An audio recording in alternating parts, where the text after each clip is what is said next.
Right then, today, nice and straightforward. We're getting into the taper part of the taper. So this is like my last heavy-ish week of training. Today is my day one. So plan is 3x3 bench with 125 kilos. So I'll do that,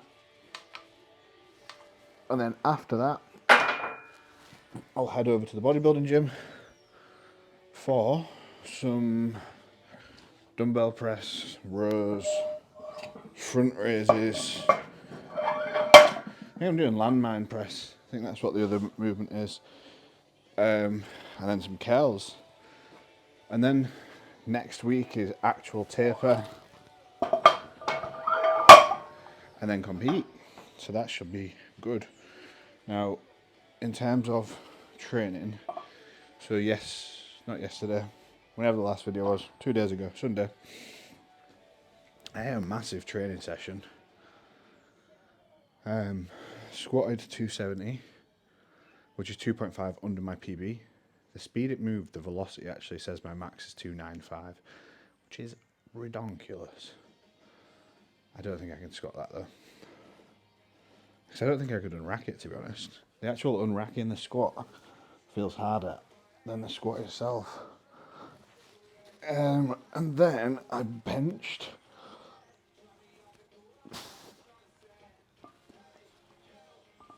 and I went up to, so I was planning on being like super conservative, because my pec been irritated over the last few weeks, but touch wood, seems to be okay. I actually ended up benching a PB of 161 kilos.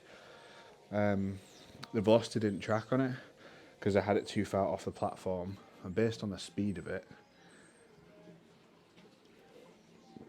I reckon 170 is there, to be honest, which is ridiculous again. So it's a bench PB with more to go. And then I deadlifted. So bear in mind my sumo PB is 290, but that was ages ago. I stopped training that. So I've been training conventional now for October, September, since September. So September, October, November, December, January, February, just started March. So about 6 months or so I've been training conventional after having not done it for a long time. So that's why the numbers are a bit low. Anyway, I pulled 250, which was a 2.5 kilo conventional PB, and it moved like somewhere between an opener and a second attempt. So that's cool to have that as a PB. So there's definitely a PB there. So between the three lifts, it was a 681 kilo total, which is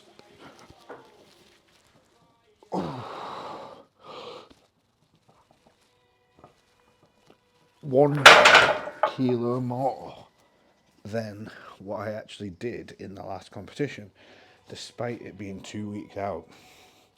So that's boding very, very well.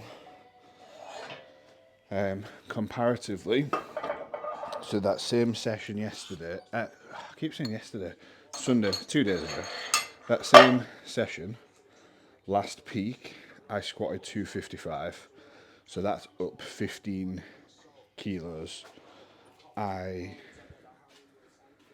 benched 150, so that's up 11 kilos, so that's 26 kilos up, and I deadlifted 232.5, so that's 17.5 up. So what's the maths there? 15 plus 17.5 is 32.5, plus 11 is 43.5 kilos up. It's nearly 100 pounds. That's a lot. If that translates over to the competition, in for a juicy total. So basically now at this point, I just need to make sure I don't go backwards. Things are moving forwards nicely. I was looking forwards to tomorrow going for a big 3 rep max squat, but spoke to Aaron and I think we're going to be better opting on the more cautious side. So I think I'll go with like 230, 232 for my triples instead of pushing past that 240. Because at this point now, the risk is I do too much and get hurt compared to not doing enough. But I'm already strong now. So if I was just to max out now, I would hit a PB total. Based on the other day, all 3 of those lifts were like second attempts. Whereas if I do too much now, I end up with a niggle or something, that can obviously negatively impact things. So now, stay healthy. One big exposure this coming Sunday.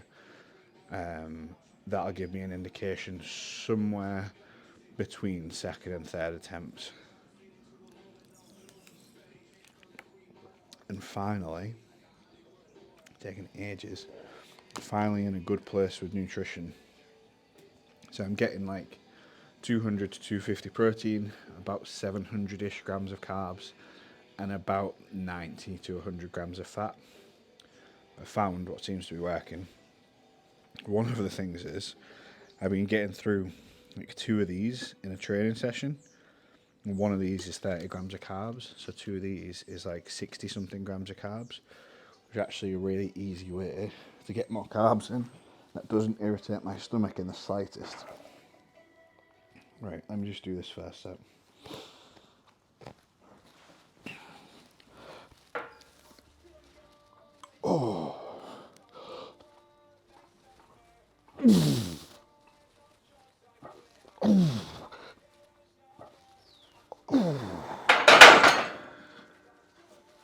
So that's one done.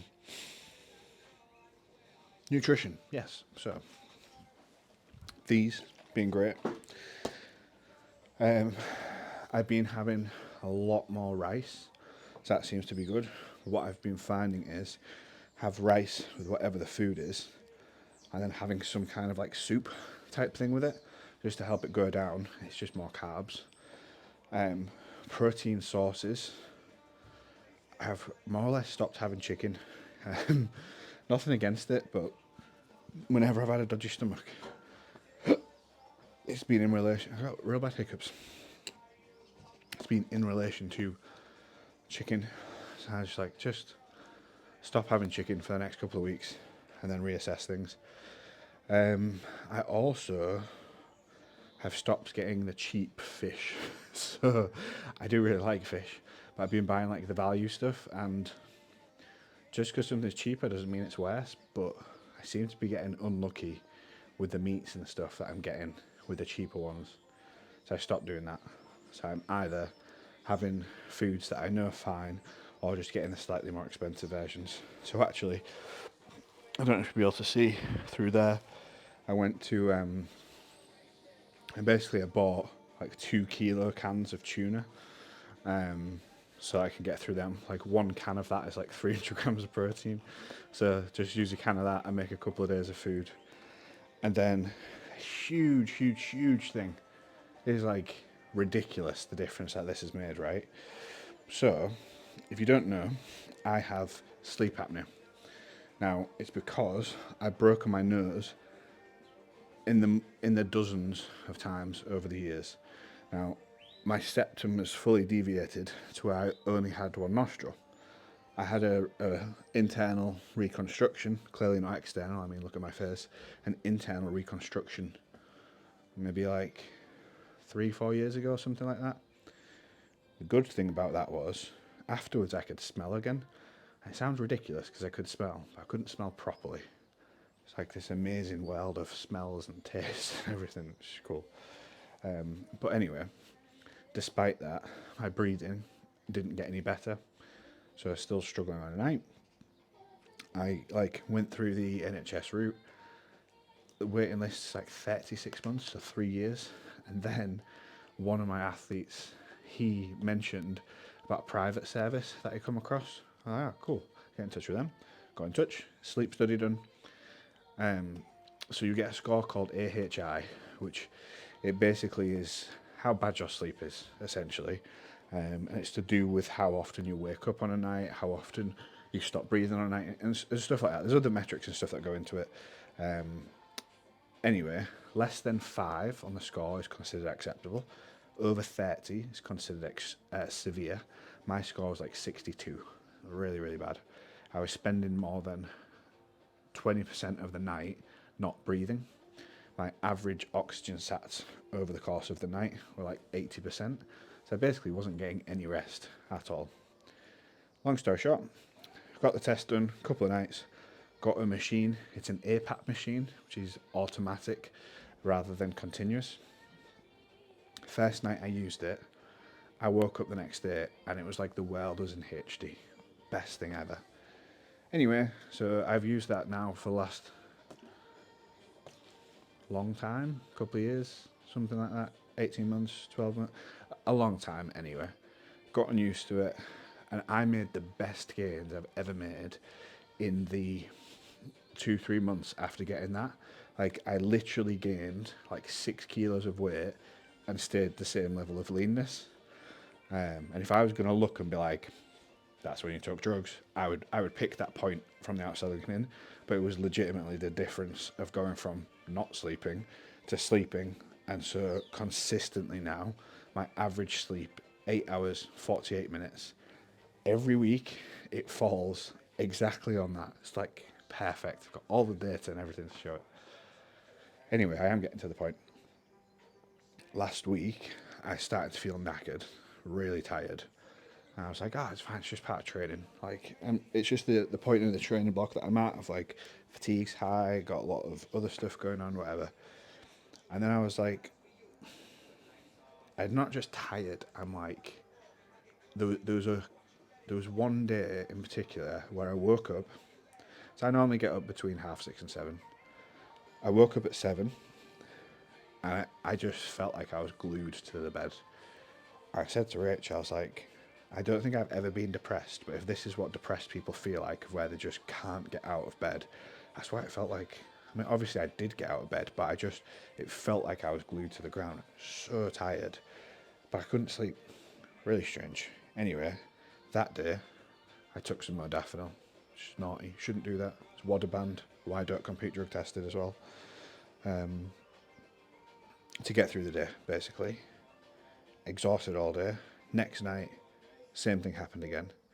Next night, like, there's something not right. I was like, right, let's look at everything that I'm doing. So training's actually good. Training performance is pretty good.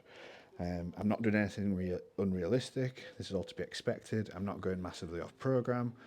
I'm not going on program. I'm warming up properly, cooling down, technique, like everything like that. So it's not the training. Right, next thing, nutrition. Nutrition's actually great at the minute. Like, good routine, 4 meals a day, every day. Most of my carbs are distributed around training. I'm not eating anything that's irritating my stomach or anything like that. Not to get too graphic, but I don't have any dodgy stomach at the minute. I don't feel particularly the only bloated I feel is just after a big meal, but it's because of the quantity of food, not the type of food. So like now, I just had, it was 200 grams uncooked weight of pasta. So obviously that's a lot of just physical food. So my belly's a bit bloated, but not uncomfortably. It's just a lot of food. Anyway, training, good. Nutrition, good. Sleep. Like, sleep. Why didn't I think of that? So with the machine that I have, it has some really comprehensive sleep tracking stuff. And I tell you what, let me just do another set, because otherwise I'm just going to sit here and talk. And it's only 3 sets, so...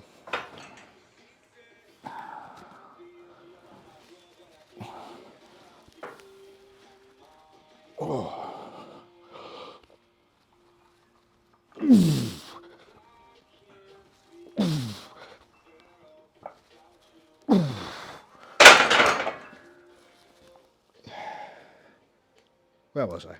So, I got all this sleep data and stuff, and it tells me how bad my sleep is, good my sleep is, whatever. The duration, how much deep sleep, but this is the important thing. So I wear a mask. The mask sits here. It's not a full face mask. There's a tolerable limit for how much leakage is okay for the air coming out. My target is to get it under 10. I was getting like 30, 40, 50. So basically the mask wasn't working. So this is over a couple of nights. I'm like, I don't understand what's going on. Tighten the mask. I was at the point of where I was like, I'll shave my head so that the mask sits, so it's not behind my hair. I was like, I'll trim my beard, make this really short so it sits. And the next night, so I think this must be Friday night now, Thursday, Friday night.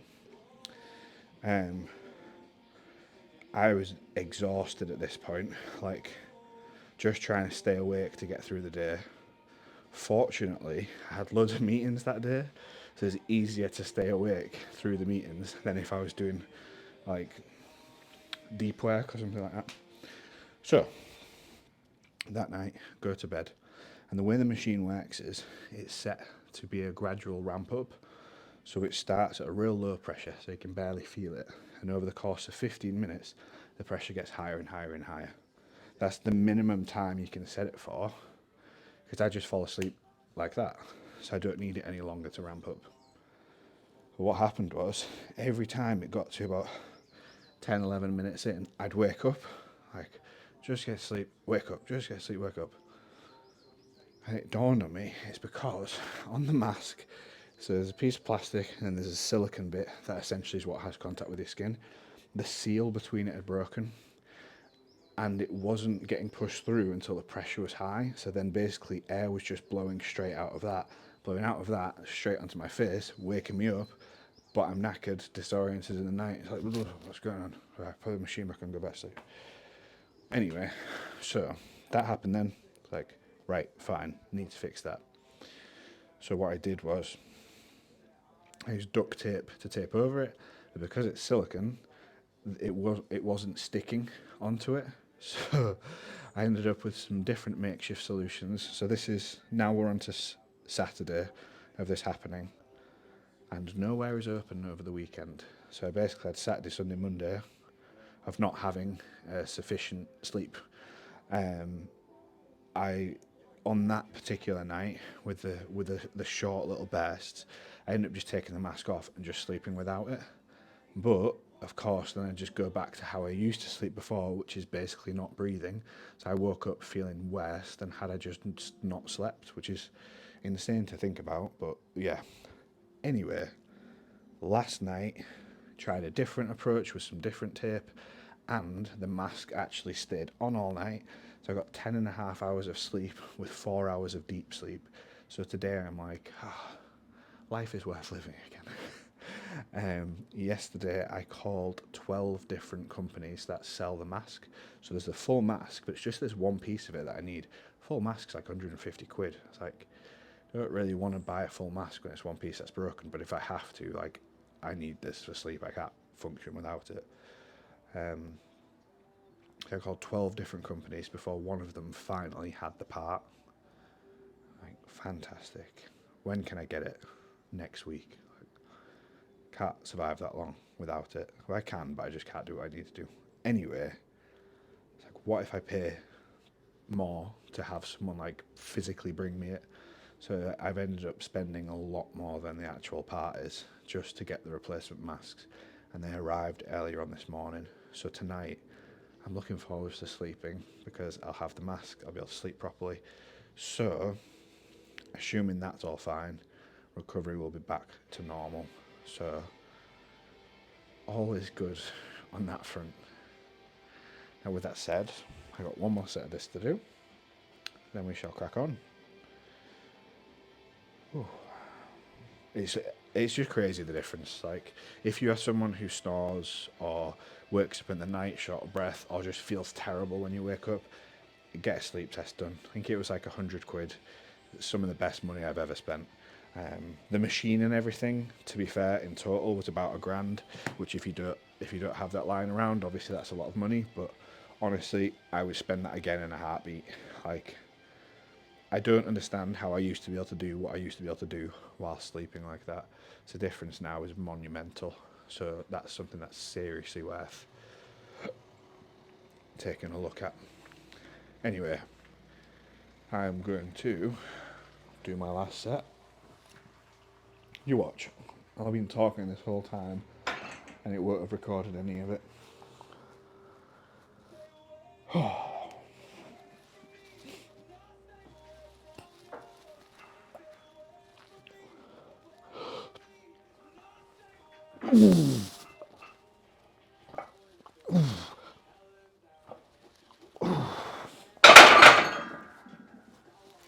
That was nice and pleasant, wasn't it? So, that's the bench for today. So I'll go to the gym and do some rows, do some dumbbell press, front raise, whatever else I said. It's on the app. Oh, the app now is live. So I've got a test group. I've given it a whirl. What my next like bottleneck is I'm basically trying to sort out the community aspect of it. So I was going to use Telegram because that's what I use with my athletes, but I've actually got more people than I expected that can't use Telegram because of stuff to do with their phones and work situations. So I think I might host the community just on my website instead. Be an easy way of doing it. And that's it with that. So lifting wise, this is the last week of like, I was going to say hard training, but I don't really train that hard, do I? Let's be honest. This is the last week of proper training, and then taper sessions, and then competition.